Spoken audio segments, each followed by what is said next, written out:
मशहूर समाज सेवी, स्वतंत्रता सेनानी और बिहार विधान परिषद के पूर्व सदस्य हाजी मोहम्मद कुदरतुल्लाह काजमी द्वारा कायम यूनानी दवाखाना बना अतिक्रमण और नशेड़ियों का अड्डा। न शासन, न प्रशासन और न ही स्थानीय जनप्रतिनिधियों ने इस धरोहर को बचाने की कोई पहल। लोगों की गुहार, धरोहर को बचाए प्रशासन।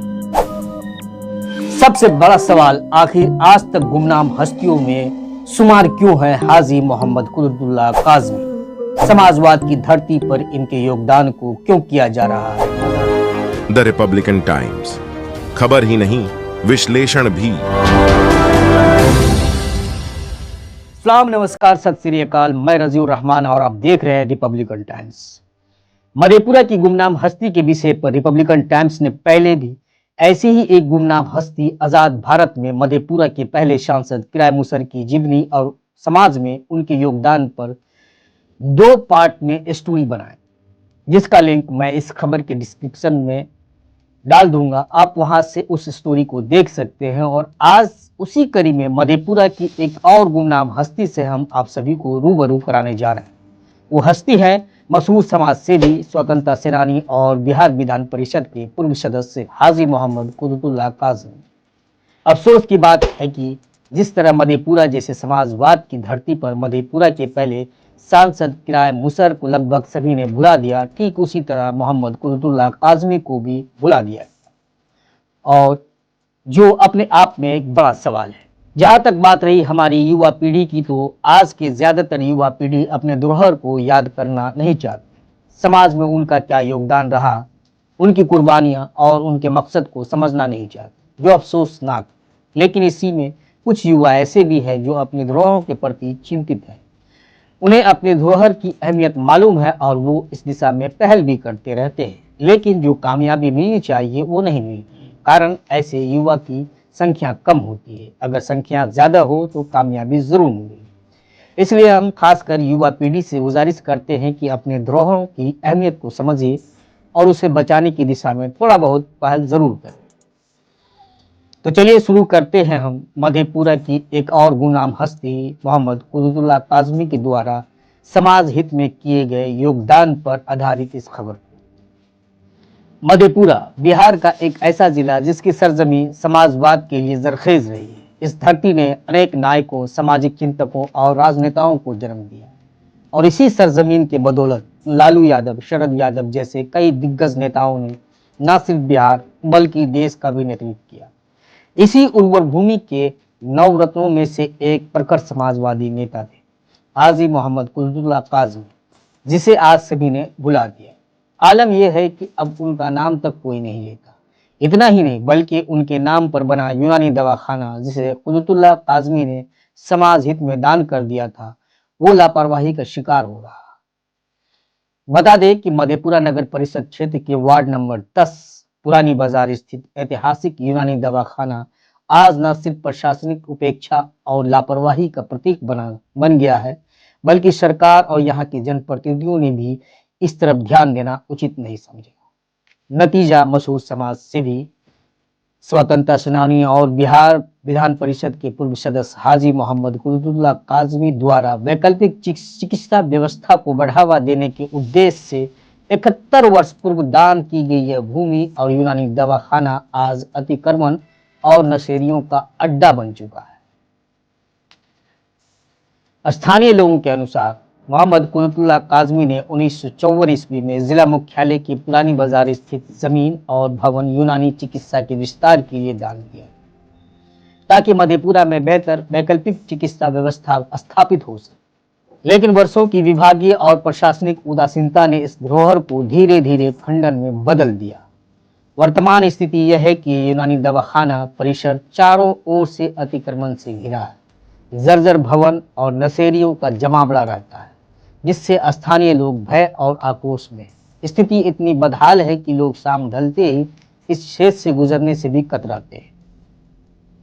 स्थानीय लोगों का कहना है कि 71 साल पुरानी यह धरोहर सिर्फ जमीन का एक टुकड़ा नहीं है, बल्कि मधेपुरा की सामाजिक और ऐतिहासिक पहचान है। यदि सरकार और प्रशासन इच्छा शक्ति दिखाए तो यहाँ यूनानी और होम्योपैथिक चिकित्सा केंद्र, सामुदायिक सुविधाएं या गर्ल्स हाई स्कूल सहित और भी कई जनहित योजनाएं शुरू की जा सकती है, लेकिन फिलहाल यह परिसर उपेक्षा, अतिक्रमण और असुरक्षा का केंद्र बन गया है।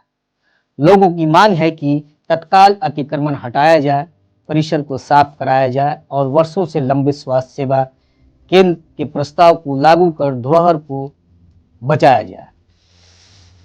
कौन थे कुतुबुल्लाह काज़मी? क्या थी उनकी पहचान? समाज हित में क्या रहा उनका योगदान? तो चुस्त पैजामा, घुटने तक कुर्ता या शेरवानी, सिर पर गांधी टोपी, गोरा रंग, स्वस्थ शरीर, मुख पर मुस्कान, यही पहचान थी सुप्रसिद्ध राष्ट्रवादी एवं प्रखर स्वतंत्रता सेनानी मोहम्मद कुतुबुल्लाह काज़मी की। इनका जन्म मधेपुरा में ही 27 अगस्त 1895 को हुआ था। इनके पिता काज़मी अली का अपना स्वतंत्र व्यवसाय था। मधेपुरा के अतिरिक्त अन्य कई स्थानों पे इनकी ताड़ी की दुकानें थी। माँ फातिमा एक धार्मिक महिला थी। कुतुबुल्लाह साहब अपने छात्र जीवन में फुटबॉल के अच्छे खिलाड़ी थे। कई बार अंतर प्रांतीय स्तर पर भी उन्होंने खेल में भाग लेकर पदक और यश अर्जित किया था। वे मधेपुरा के सीरीज इंस्टीट्यूशन के एक मेधावी छात्र थे, जहां बाबू शिवनंदन प्रसाद मंडल और प्रसिद्ध गणितज्ञ पंडित बलदेव मिश्र के घनिष्ठ मित्र के रूप में जाने जाते थे। कुतुबुल्लाह साहब ने लगभग 1922 ईस्वी में मंडल जी के साथ ही भारतीय राष्ट्रीय कांग्रेस की सदस्यता ग्रहण की और राष्ट्रीय आंदोलन में सक्रिय हो गए।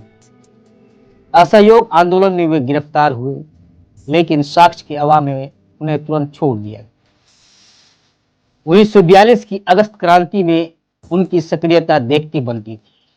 नशाबंदी आंदोलन को लेकर अपने पिता से ही उन्हें कई बार गहरा विरोध मोल लेना पड़ा और अपनी ही दुकान पर उन्होंने अपने कार्यकर्ताओं के साथ प्रदर्शन किया और धरने पर बैठे।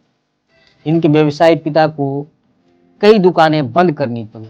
उन्हें अपने ही कई तार और खजूर के पेड़ों को कटवा कर नशाबंदी आंदोलन का श्री गणेश किया था।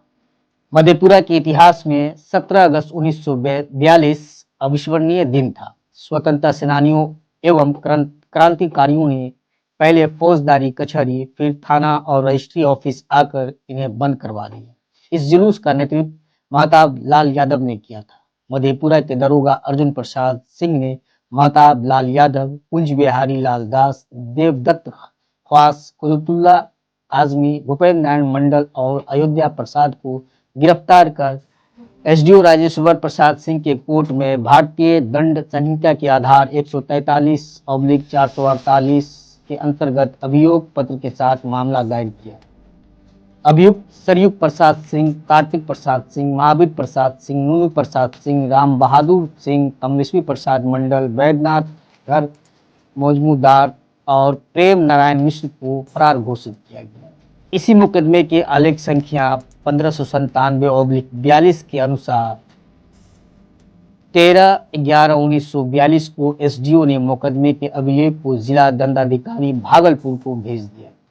भागलपुर के विशेष दंडाधिकारी RN पांडे ने महताब लाल यादव को 5 वर्षों की सख्त सजा सुनाई।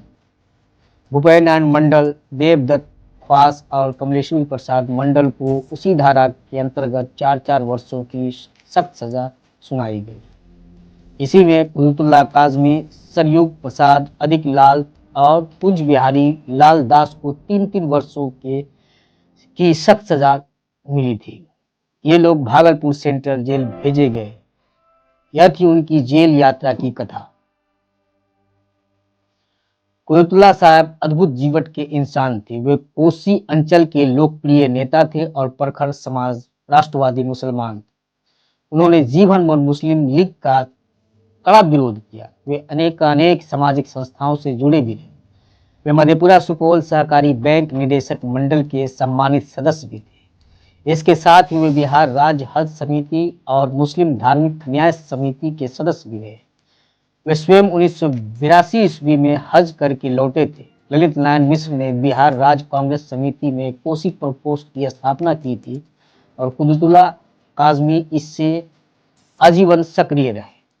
इनकी पत्नी बीबी कनीज फातिमा इनके सामाजिक कार्य में इनका साथ देती रही।